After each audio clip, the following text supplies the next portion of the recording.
Good morning, children. Nice to see you back again. Welcome to the second term. Um, Open the contents page of your book.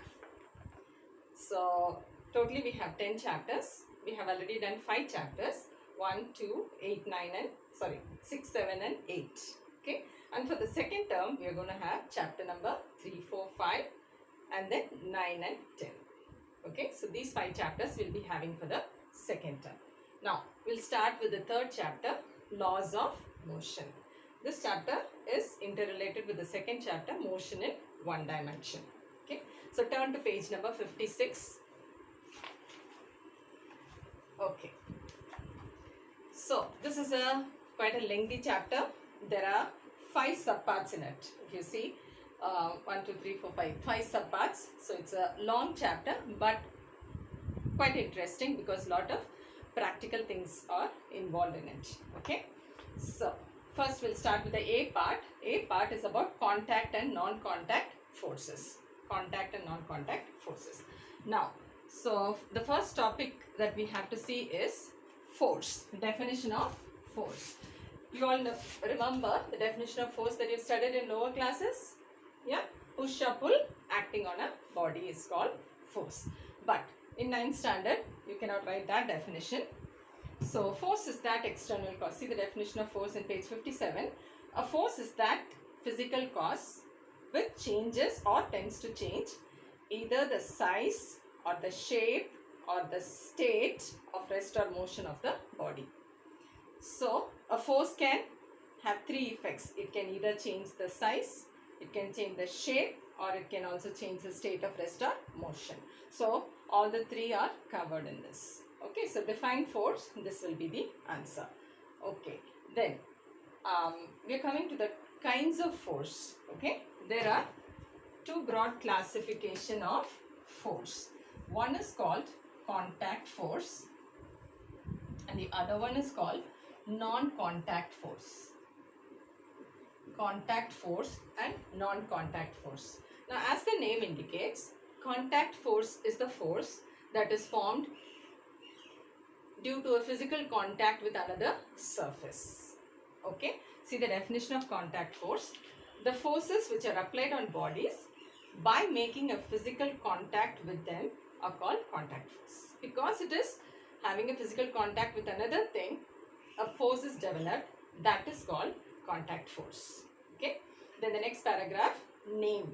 Okay, examples. They can ask you, give some examples of contact force or name some of the contact forces. First one, okay, we'll see all that. So, 5 contact forces we are going to see. The first one is frictional force. Frictional force. Okay, you all know about force of friction. When is it developed? Whenever a body slides over another body. Suppose I am keeping this hand over this hand. Okay, and I am moving this. So, there is a friction developed. Okay. So, that is because of this body's contact with this body. So, that is why it comes under contact force. So, frictional force is always developed only when one body is in contact. The moving body should be in contact with another body. For example, you know that a car or a bike tire, when they apply brake, it stops. What happens? So,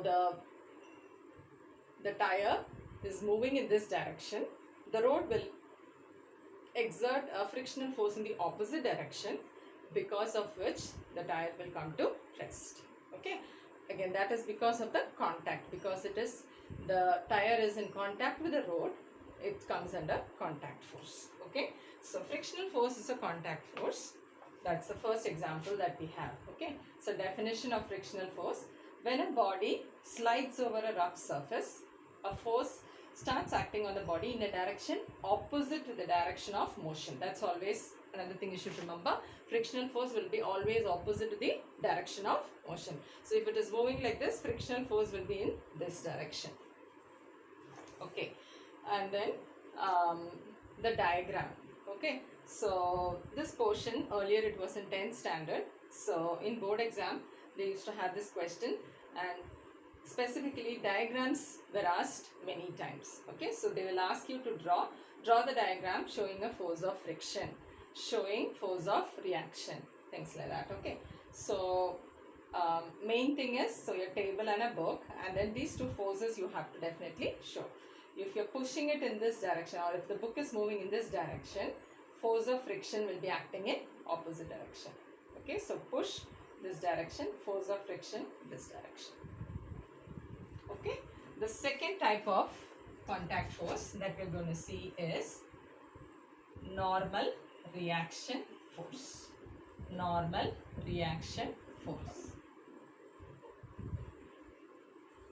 This is a new term for you, normal reaction force. Let's try to understand it. Now, so this calculator is in my hand. If I was not holding it, if I will take my hand, what will happen? It will fall down. Why? Gravity is pulling it down. Now, what happens when it is on the hand? Why is it not falling down? Though gravity is still pulling it down. Okay, gravity pulls every body down, but still it is not falling down. Why? My hand is exerting another force in an upward direction, opposite to this gravitational force. Okay, force of gravity is in this direction. So my hand is exerting an upward force which is in opposite to this force, and that balances it, and that's why it is standing in a equilibrium position. That's called normal reaction force. The force that is exerted by a surface on a body opposite to the force of gravity is called normal reaction force. Okay, so the definition will be: the surface exerts an equal and opposite force normal to the surface, which is called normal reaction. Normal means perpendicular, that's why it's called normal reaction force. So the diagram, if they ask, okay, so you don't have to draw this beautiful hand is not important, but yeah, of course you have to draw a table kind of a thing, and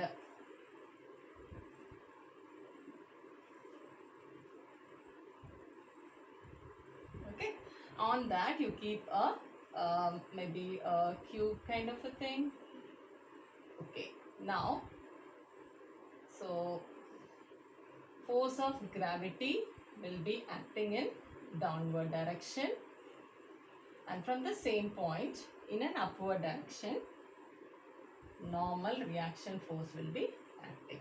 Normal reaction force will be acting. Is it clear, children?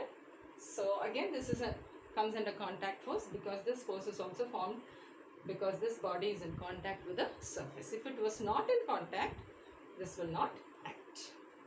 Okay, let's go to the third type. Third type is tension force as applied through strings. Tension force as applied through strings. Okay, now one simple example.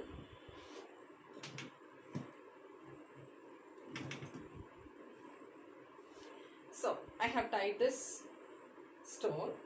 I made the stone hang from a string, and same way this has a weight, and it is constantly, the gravity is pulling it down, but this is not falling because this string has a tension. Okay, this string has a tension force which is acting in the upward direction, that's keeping this body from falling. Okay, so the force exerted by the spring in an upward direction is called as tension force. Okay, so again, it's because it's in contact, it is tied to it, it comes under contact force. So third one is friction, third one is tension force. Okay, tension force means always it acts on a string. Okay, so you show a rigid support from which there is a string, and to it you have tied an object. So force of gravity, force due to gravity, will be acting in downward direction, and tension force T will be acting on the string in an upward direction. Tension force will be acting on the string in an upward direction. So this is the diagram for tension force. So as usual, definition. The definition is in the first 5 lines and then the diagram. So define, draw. These are the 2 possible questions. Coming to the fourth contact force we have is force due to spring. Force exerted by a spring. Okay. Force exerted by a spring. So you all have seen a spring. So a spring, when you pull it or push it, it has the capacity to come back to its original position. Okay.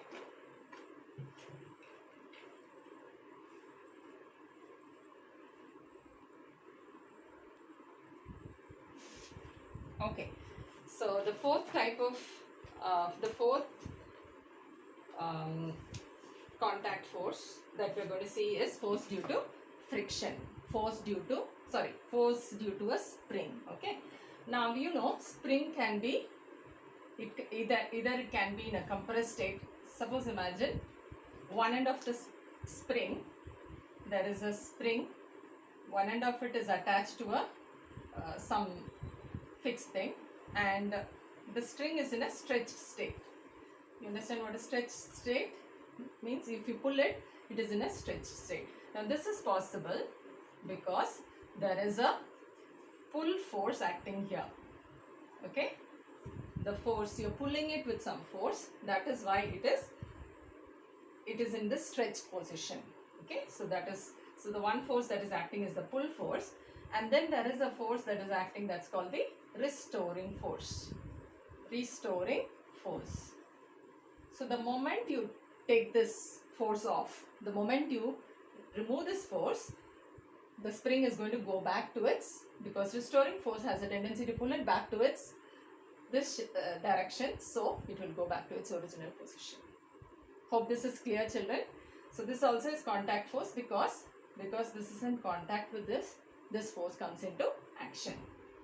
Now the other possibility is, originally the spring is in a compressed state. Okay, this is a compressed spring. Then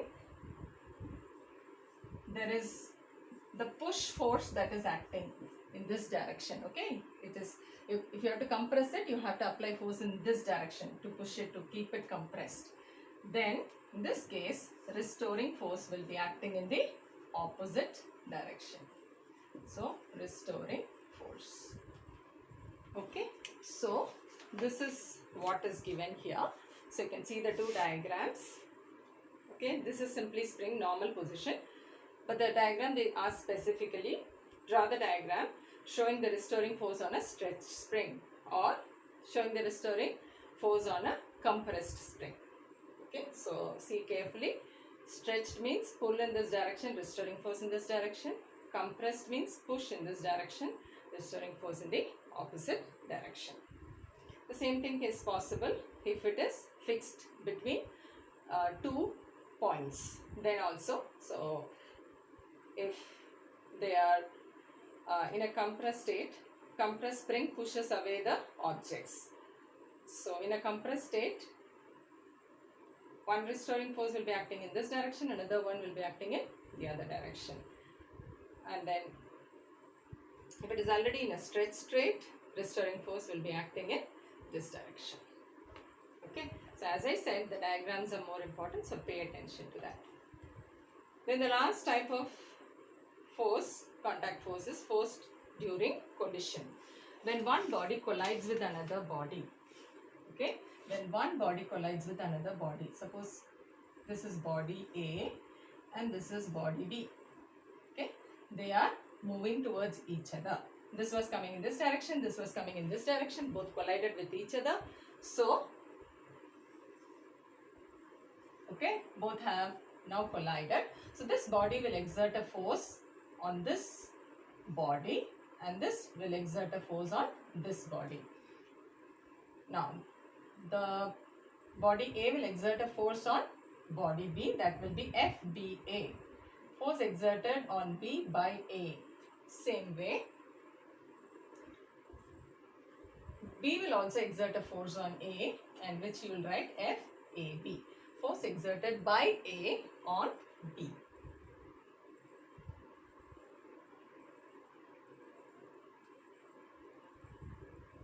sorry, I think I'm telling the opposite. Force exerted on A due to B. Okay, this is on A due to B. The first one is on, and then due to this one. This is on B due to A. This is on A due to B. Okay, so this is also comes under contact forces. Okay, I hope you're clear with this. So these are the 5 forces that comes under contact forces.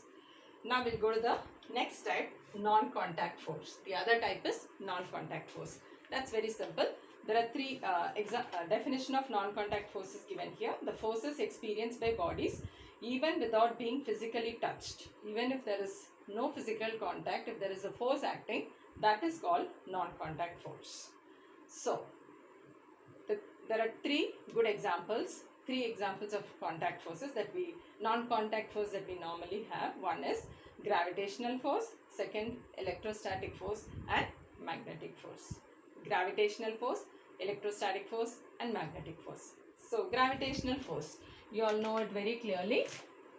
Okay, you can't see the force. We say that whenever a body, okay, a body is hanging or something, the earth pulls the body towards its center. Now nothing is touching here, earth is somewhere below, but still there is a force acting on it, so it comes under non-contact force. It is not touching the earth as such, but still there is a force, so it is a non-contact force. Okay, then gravitation force. The second one is electrostatic force. This we studied in static electricity last year. 2 like charges will repel and like charges will attract. So you know that a positively charged body and a positively charged body, if you bring together, they will repel. Now that force is called electrostatic force.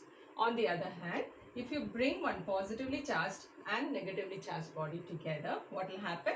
They will attract. That is electrostatic force. Okay, force between charges, electrical charges is called electrostatic force. So that is also, now they are not touching each other, but there is still a force acting.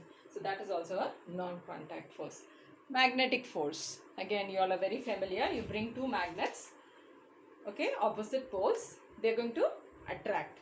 Even before you are touching them, even though they are at a gap, there will be still a force of attraction. So again that comes under contact, non-contact force. So we have 5 examples of contact force, 3 examples of non-contact forces. Okay, hope you have understood this chapter. So tomorrow in MCB, today in MCB I'll be giving some homework. After seeing the video, please do the homework and send it to me. Thank you, children.